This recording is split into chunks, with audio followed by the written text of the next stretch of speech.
జగన్మోహన్ రెడ్డి గారు ఓడిపోవాలి, జగన్మోహన్ రెడ్డి గారిని ఓడిస్తాము, జగన్మోహన్ రెడ్డి గారికి మా దెబ్బేంటో చూపిస్తాము అని చెప్పి గంభీరాలకు పోయి, ఇక అన్యాయం జరిగిపోయింది, మమ్మల్ని మోసం చేసేసారు, మాకు జీతం తగ్గించేలేక మేము బేల్దారి పనులు పోతున్నాం, మాకు జీతం తగ్గించేలేక మేము ఒక ఒంటిపూట బడి చెప్పుకొని ఖాళీగా ఉన్న సమయంలో పనికి పోతున్నాం, మాకు అంత దారుణంగా జరిగిపోయిందని చెప్పి ఉద్యోగులందరూ రోడ్డెక్కారు.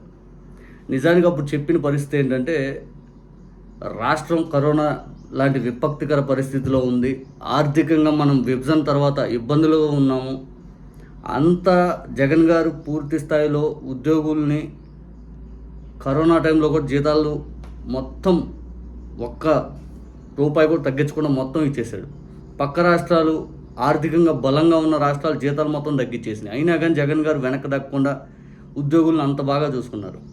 చివరికి అదే ఉద్యోగులు జగన్ గారిని ఓడించడానికి కంకణం కట్టుకొని పెద్ద ఎత్తున చంద్రబాబు నాయుడు గారు మాటలు వినేసి, చంద్రబాబు నాయుడు గారు గతంలో 3 సార్లు పరిపాలన ఉద్యోగులకు ఏం చేశారనేది కూడా విస్మరించి, ఇక జగన్ గారిని ఓడిస్తాం గంభీరాలు తెలిపి ఊహు అంటావా సీఎం అని చెప్పి తర్వాత పెద్ద ఎత్తున ఆందోళన కూడా చేపట్టారు.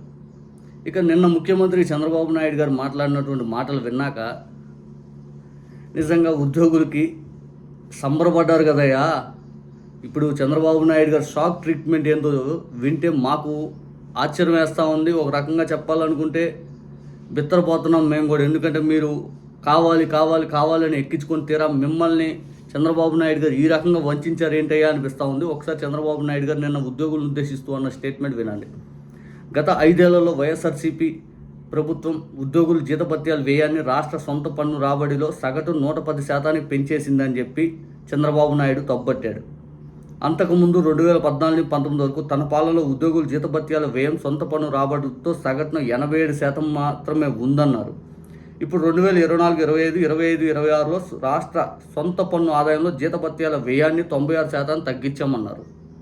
ఇంకా తగ్గించే ప్రయత్నం చేస్తామన్నారు. బాధ్యత లేని గత ప్రభుత్వం ఉద్యోగుల జీతభత్యాల వ్యయాన్ని భారీగా పెంచిందన్నారు. ఆదాయాలను పెంచుకోవడం ద్వారా ఉద్యోగుల జీతాల వ్యయాన్ని తగ్గిస్తామన్నారు. అన్ని ప్రభుత్వ ఉద్యోగాలంటే ఇవ్వలేమన్నారు.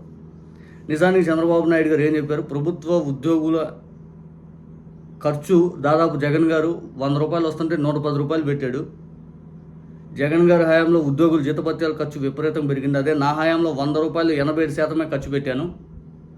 ఇది ఆయనకి ఆలోచన లేని విధానం 5 అని చెప్పి చంద్రబాబు నాయుడు గారు మాట్లాడుతూ ఉన్నారు. ఇక ఈ 2 సంవత్సరాల్లో నేను దాన్ని 96% తీసుకొచ్చాను, అంటే దాదాపు 13-14% నేను తగ్గించానని చెప్పి చంద్రబాబు నాయుడు గారు చెప్తా ఉన్నారు ఉద్యోగులు ఖర్చు పెట్టే దాంట్లో. అంటే ఉద్యోగులు ఇప్పుడు కదా నష్టపోతుంది. నిజానికి జగన్ గారి హయాంలో ఉద్యోగుల ఖర్చు ఎందుకు అంత పెరిగింది 5 అని చూస్తే, సచివాలయ ఉద్యోగులు దాదాపు 134,000 మందికి ఇచ్చారు. 58,000 మందికి ఏదైతే ఆర్టీసీ ఉద్యోగులను గవర్నమెంట్లో విలీనం చేశారు. ఇక ఏపీపీఎస్సీ ద్వారా 78 నోటిఫికేషన్లతోటి 6,296 పోస్టుల భర్తీ, మరి ఇతర శాఖలు కలుపుకొని కాంట్రాక్టులు అయితేనే, అవుట్సోర్సింగ్ అయితేనే మొత్తం కలిపేసి దాదాపు 48,000కు పైగా ఉద్యోగాలు అక్కడ వచ్చేసినాయి. ఇక వాలంటీర్లు, చిన్న ఆప్కాస్ ఉద్యోగులు ఇంకొక 1,00,000 వచ్చినాయి. వాలంటీర్లు మొత్తం కలిపి 3.5 లక్షల పైగా ఆప్కాస్తో కలిపి వచ్చేసినాయి. టోటల్గా జగన్ గారి ప్రభుత్వంతో పోలిస్తే ఈ ప్రభుత్వంలో దాదాపు 172,000 మంది ఇప్పటికే రిటైర్ అయ్యో లేకపోతే వివిధ కారణాల చేత వాలంటీర్ రిటైర్మెంట్ తీసుకున్న వాళ్ళు వెనక్కి తగ్గారు. అంటే జగన్ గారి హయాం కంటే ఇక్కడ 172,000 మంది ఉద్యోగులు ఇప్పుడు తక్కువగా ఉన్నారు.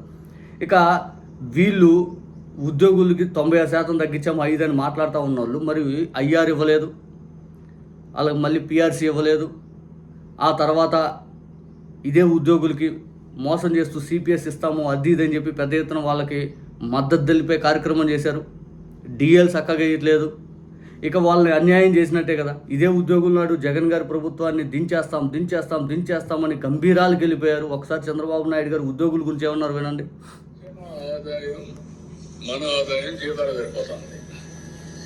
కేంద్రం ఇచ్చే మనకు డెవల్యూషన్ ఆఫ్ ఫండ్స్ మన అప్పులకి వడ్డీకి సరిపోతుంది.